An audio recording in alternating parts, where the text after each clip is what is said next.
네, 여러분 안녕하세요. 뉴스입니다. 대한민국이 어쩌다가 이 지경이 됐냐.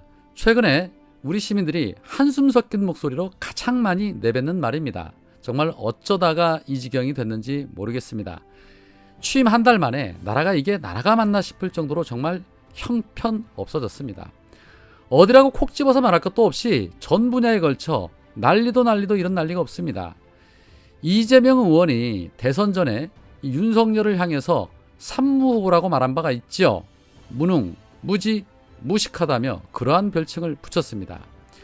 그런데 대다수의 국민들 그걸 다 알고 있었지만 그게 무슨 대수냐며 나한테 조금이라도 이득이 될 것 같았는지 전 정권을 심판했는데 절반의 국민들은 어떤 나라가 될 것인지 정말 상상도 안 했던 것일까요?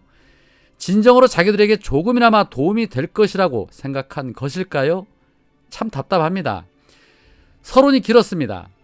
윤석열이 전 분야에 걸쳐 자기 측근과 지인, 친구들을 대거 내각에 인선을 했지요. 그 중에서도 주요 요직은 거의 대부분 검사 출신들로 채워서 검찰공화국이 현실화가 됐습니다.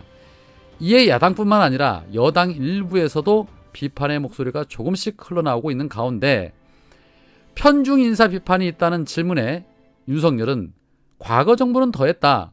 과거에는 민변 출신 변호사들을 도배하지 않았냐라는 답변을 내서 어제 하루 종일 정치권은 시끄러웠습니다. 쉽게 말해 윤석열은 니들도 했으니 나도 똑같이 하겠다라는 답변을 한 것입니다.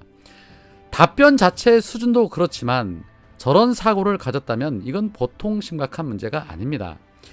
이에 박홍근 원내대표는 윤석열의 인사 스타일이나 인식이 참 심히 우려스럽다. 검찰공화국, 검찰국가가 되는 거 아니냐고 우려했던 것을 윤석열이 스스로 입증하고 있다. 이거 해도 너무한다 라고 비판하면서 민변이 국가기관이냐? 권력기관이냐? 사회단체 아니냐? 검찰 출신들과 비교하는 것 자체가 어이없다라는 주장을 했습니다. 그리고 본인이 다르게 하면 되는 것이지 전 정부가 이렇게 했으니 나도 하겠다는 것이 얼마나 1차원적인 접근이냐라며 윤석열을 후려쳤습니다. 김동연 지사도 이번뿐만 아니라 너무 많은 인사, 검찰 인사들, 특히 대통령과 친분이 있는 분들이 온다는 것에 대해서 아주 심각하게 본다라고 말을 했고, 신동근 의원은 페이스북을 통해서 공화국이라는 말도 아깝다. 검찰 과도 지배국가의 출현이라며 검찰이 능력주의의 아이콘이 되어가고 있는 것은 비극이다. 그 능력이라는 것이 대통령과의 친소 인연으로 인식되고 있는 것은 더 큰 비극이다라고 비판을 냈습니다.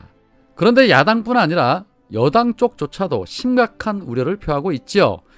김근식 전 의원은 이렇게 말하면 곤란하다. 검찰 편중 인사 논란에 대해서 능력과 적재적소 원칙으로 해명하는 것은 좋지만 문재인 정권이 민변으로 도배했는데 무엇이 문제냐는 식의 반박은 올바른 정치적 화법 아니다. 문재인 정권이 민변으로 도배를 했지만 우리는 결코 그렇게 하지 않겠다고 해야 정치적으로 이기는 화법이다. 민변 도배하는 것은 분명 잘못된 것이다. 과도한 검찰 편중 인사 논란도 바람직하지 않다라고 윤석열을 직격했습니다. 사실 차마 말은 못 꺼내고 있지만 국임당 내부에 한숨 쉬며 혀를 차는 의원들 많을 겁니다. 그런데 이뿐만이 아니죠. 문제는 이제부터 본격적으로 검찰 독재의 본 모습이 나올 것이라는 것이 더 큰 문제입니다.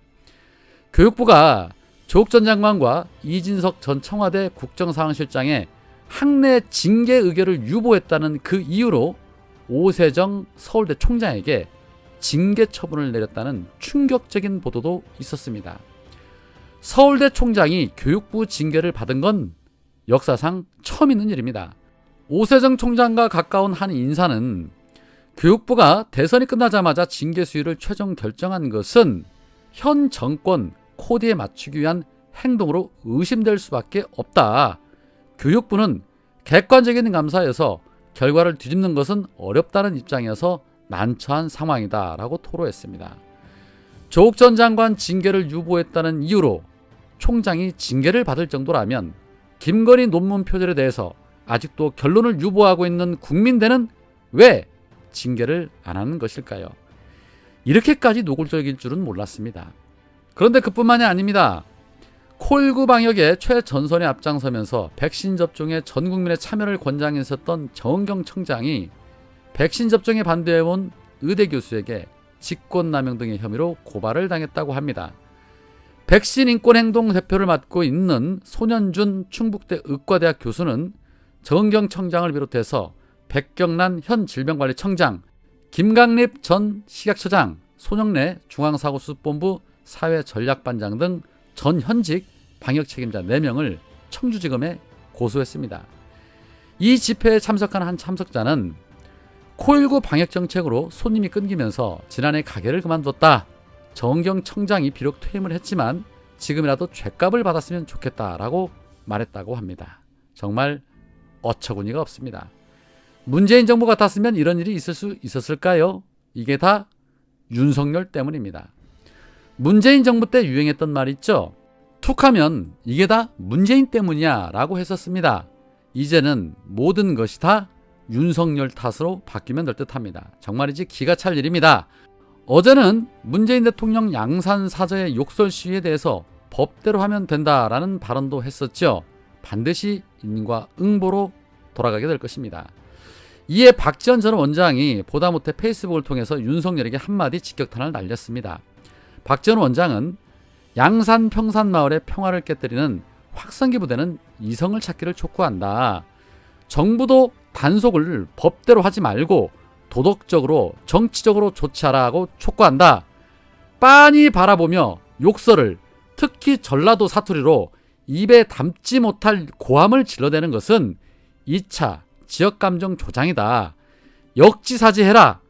문재인 대통령께서는 마을 어르신들이 이장을 빼고는 대통령님보다 다 연상이라고 하시면서 미안하시다면서 허탈해 하셨다.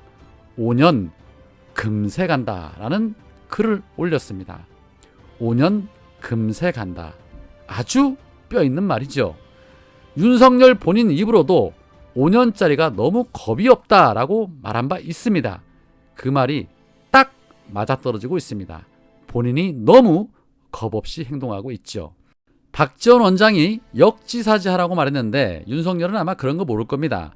주변에서 누가 설득력 있게 코치해주지 않으면 그 정도의 사고를 가지고 판단할 수 있는 그런 능력이 없을 것입니다.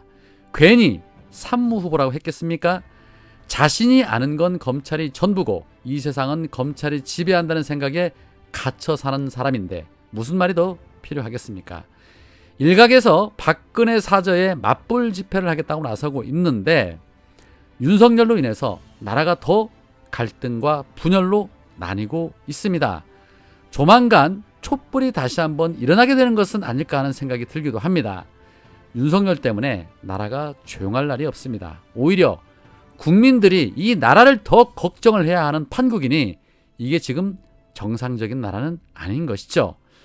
그런데 기레기들은 윤석열을 실드치기 위해서 북한이 탄도미사일 8방을 날린 날 민주당의 홍영표 의원이 동료 의원들과 골프를 쳤다면서 또 기레기 짓을 하고 있었습니다. 그게 뭐 어쩐다는 것일까요? 행정부 수장인 대통령도 안보회의에 참석 안 하는 마당에 국회의원이 골프 치는 것이 무슨 대수라고 마치 무슨 큰일이라도 난 것 마냥 물타기를 하고 있었습니다.